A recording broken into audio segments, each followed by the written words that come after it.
So hello good morning and welcome back to my YouTube channel. તો વાગ્યા અત્યારે 9 અને હું જાઉં છું આજે નેત્રા ગામે. જી હા, તમે થંબનેલ જોઈને ખબર પડી ગઈ હશે. તો આજે આપણે જવું નેત્રા, ત્યાં જોગમૈયા માનું મંદિર છે. તો મેં વિચાર કર્યો ચલો આપણે ફ્રી અહીં તો આપણે ત્યાંની ટ્રીપ એક કરતા આવીને આપણા જે લિસ્ટ છે, જે મંદિરનું લિસ્ટ, એની અંદર આ મંદિર પણ એડ થઈ જશે. તો હાલ મેં વિડીયો એડિટ નથી કર્યો, મતલબ પાછલા દિવસનો વિડીયો હજી એડિટ કરવાનો બાકી. હું વિચાર કરો કે બસ સ્ટેશને યા તો પછી બસમાં જ એડિટ કરી લઈશ. અમે કંઈક કેટલા 27 કિલોમીટર થારું કંઈક નખત્રાણાથી.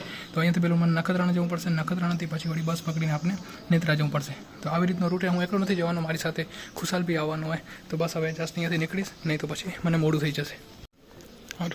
આવરો ટાટા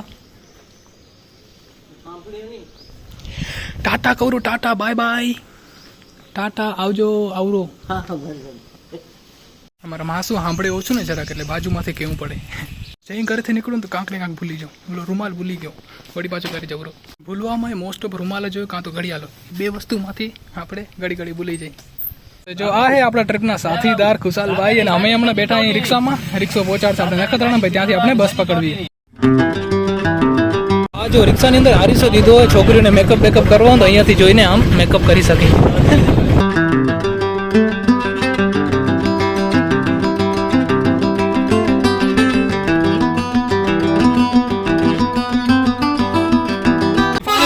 સો finally we reached at Nakhatrana bus station.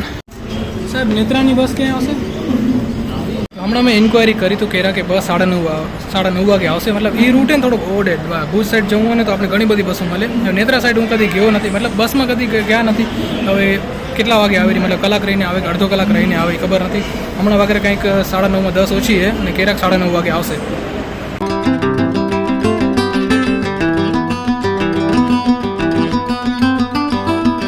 તો હાલો આપણી બસ આવી ગઈ. બેસી તો જો બસ છે ને ખાલી છે, આપણે સીટે મળી ગઈ.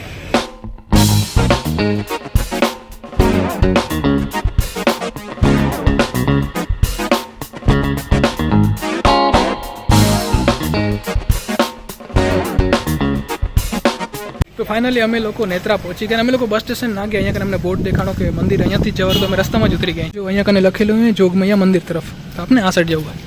અને મને લાગેલું કે 500 મીટર કે 1 કિલોમીટરનો રસ્તો હશે, શાયદ 1-1.5 કિલોમીટરનો. જો વરસાદ પડે તો બધે ગારો થઈ ગયો હોય. તો ભાઈ સાહેબ ગામમાં એટલી શાંતિ, અવાજ જ નથી, એકદમ શાંતિ. તો હું તો ઘણા ટાઈમ પછી આ મંદિર હોય જવરો, મતલબ જ્યારે ફુવાના ઘરે આવતો ને, ખોંપડી નાનો હતો ત્યારે હું આ મંદિરમાં આવતો. પછી બંધ કરી નાખ્યું આપણે આવવાનું. હવે અમે જઈ રહ્યા. તો ઓર્યું મંદિર જો અહીંયાથી દેખાડ્યું. તો અમને એનો ડાઉટ હતો કે જો અમે મોડા પહોંચશું તો મંદિર કદાચ બંધ થઈ જાય, કેમ કે ઘણા મંદિર ને 12 વાગે બંધ થતા હોય. ને જેમ કે આશાપુરામાનું મંદિર કેમ લેટ બંધ થાય, 1-1.5 વાગે કંઈક એમ બંધ થયું.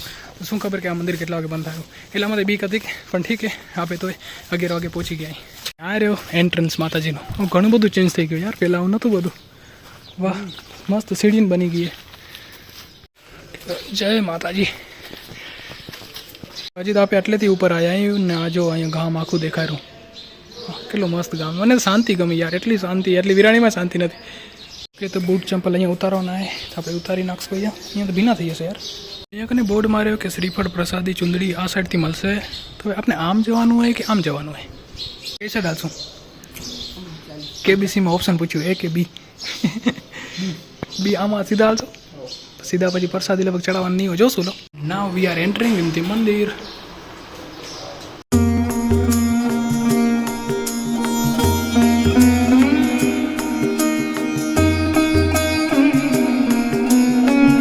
તમે જોશો તો માતાજીનો એક સાઈડનો ભાગ એને ઘણો ઊંચો હોય, મતલબ શોલ્ડરનો ભાગ એને બહુ બધો ઊંચો હોય. એની બી કહાની બહુ મસ્ત છે.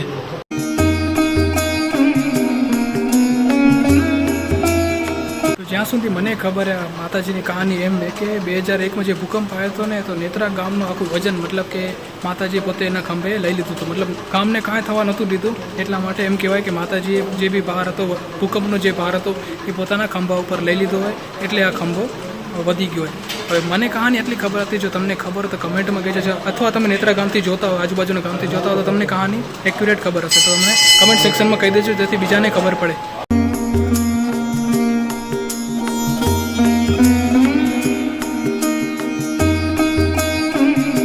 અહીંયાના મહારાજને મેં પૂછ્યું કે મંદિરનો તમે ઇતિહાસ અમને કહો.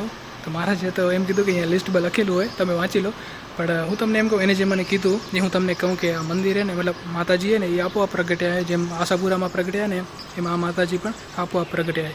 તો જો અહીંયા કને માતાજીનું મેઇન મંદિર છે, અહીંયા ગણપતિ બાપાનું છે ને અહીંયા કને શિવલિંગ છે ભગવાનનું. અને આ ઘંટની બી કહાની બહુ મસ્ત છે. જો તમે અહીંયા કને આ સ્ટોપ કરીને વાંચી શકો કે 1983માં પેટીમાં જે રાખેલો ને ઘંટ, એટલે કે આ એ હે ને તે 10/12/1983 થી 30/12/1983 સુધી 21 દિવસ સુધી સતત આ ફરતો હતો હે ને.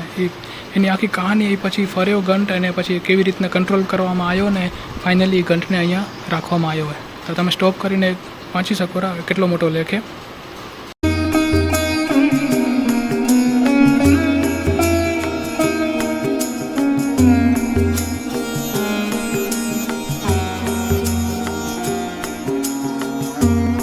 જો આ મંદિરના હરેક પિલર ઉપર ભગવાનના ફોટા છે. અંબે માનું ફોટું હોય, ગુરુદત્તનું ફોટું હોય હે ને, બધા ભગવાનના ફોટો છે ને નીચે સુવિચાર પણ લખેલા છે. એક ચીજ આપને ગમે રહી એ છે અહીંયાની શાંતિ. બહુ શાંતિ છે યાર. અને અહીંયાથી જે નજારો હોય ને એક નંબર. હા તો જો આ ગામ ને આમે એકદમ ડુંગર ને વાડી ને પાછી ગ્રીનરી વધી ગઈ તો વાડી બી મસ્ત લાગે રહી હે ને, પવન ચક્કીને.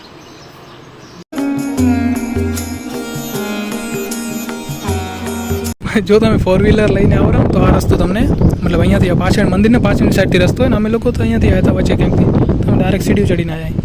આમ ગાડી લઈને આવતો તો આમથી આવવું પડશે.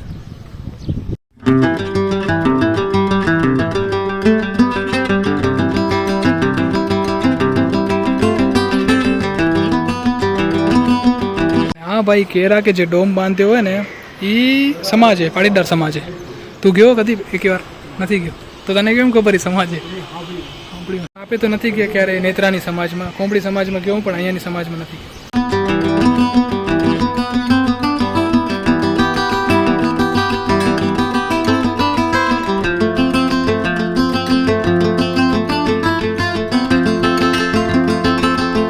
તો આ હે પાર્કિંગ એરિયા ને અહીંયા કને દુકાને તમને પ્રસાદી કે લેવી હોય ને તો અહીંયાથી તમે લઈ શકો રા. અને ઉ સાઈડ ઉમાં કને ગાર્ડન હે, ત્યાં છોકરાઓ મતલબ રમવા માટે ને એવું હોય. તો જો આ હે ગાર્ડન, અહીંયા છોરા રમી શકે ને. આ જે ઝાડવા એ હમણાં વાવેલા હે એટલા માટે આમાં શું ઓલે લગાડેલા હે અને બાઉન્ડ્રી બનાવેલી હે કે નુકસાન ના થાય. બાકી મસ્ત બગીચો હે.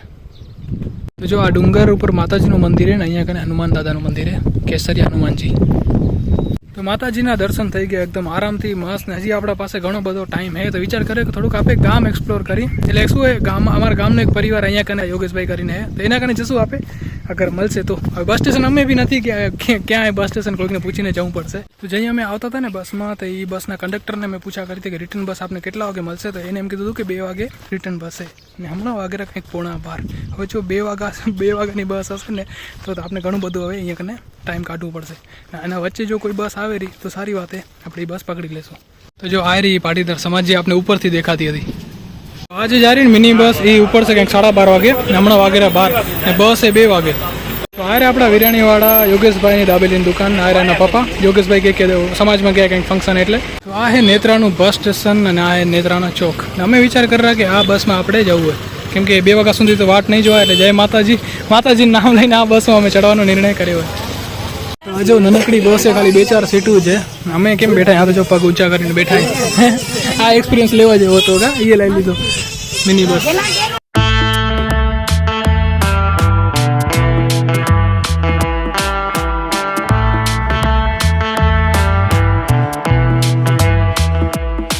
જો ઓન ટાઈમ 12:30 વાગે આપણી બસ ઉપડીએ. Bye bye Netra.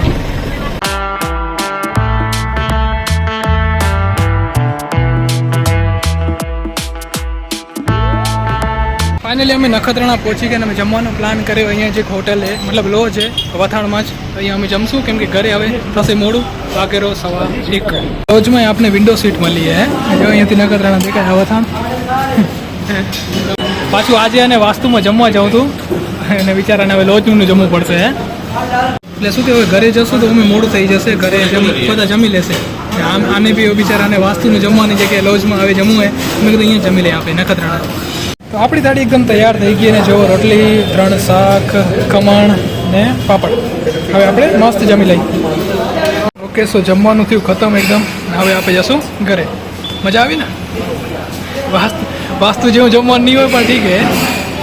તો હવે આપણે પકડશું રિક્ષા અને જશું પાછા ઘરે. રિક્ષાથી સફરની શરૂઆત કરી હતી અને રિક્ષામાં સફરની ભલે પૂર્ણાહુતિ થશે.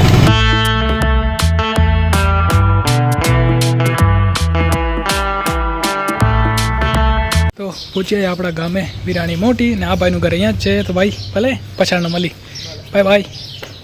તો આજે હું બહાર જમી આવ્યો ને તો રાઘવી કાં વિડીયો જોઈને છટકશે કાં તો હમણાં ઘરે જઈશ ને એટલે એ ભડકશે કે તું બહાર જમી આવરો મને તેડી નથી જતો. વળી પાછી કેસેટ ચાલુ કરશે ને મારો અવાજ બહી ગયો ખબર નહીં કેમ અચાનક.